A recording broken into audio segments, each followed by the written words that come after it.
Portal would not make a good movie. I'd say the Portal movie sounds promising. Now, I'll be the first to admit that video game movies usually suck. An adaptation to film feels not only unnecessary, but could also easily miss the spirit of what makes those games so memorable. But here's why I'm cautiously optimistic about a Portal movie with J.J. Abrams' involvement. J.J. has produced enough great entertainment at this point to earn our benefit of the doubt. The Portal franchise is packed with hilarious dialogue and memorable vocal performances, but the fun and sometimes frustratingly difficult puzzles are at the core of the series. Star Wars: The Force Awakens, Lost, and Cloverfield are all awesome classics.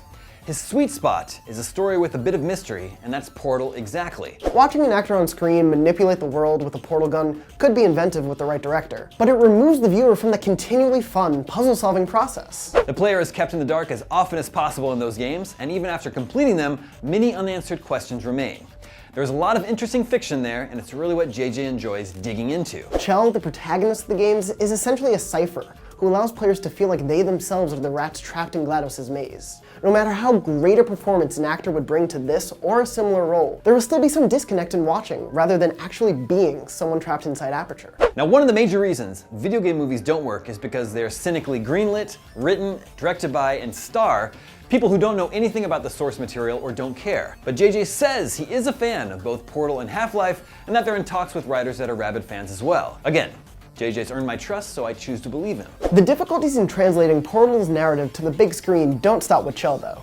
The franchise develops much more of a story in its sequel, sure, but even then, it's a tale largely told through expositional audio diaries, one-sided conversations, and environmental clues. That works well in a game, where unearthing those secrets is half the fun, and information can be delivered during a puzzle. Sitting through tons of exposition never makes for a great movie watching experience, though, and removes the viewer from playing a role in that discovery. But he has demonstrated an ability to help other people tell great stories, which is what he did with Lost, Cloverfield, and Alias.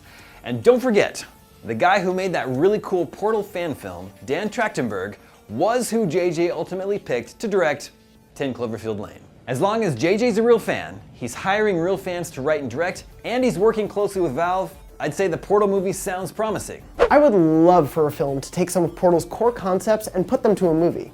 But so many of those concepts could be lost in translation to a full feature film that it doesn't even seem worth taking that gamble. I mean, I'd happily take Portal 3 over a movie any day.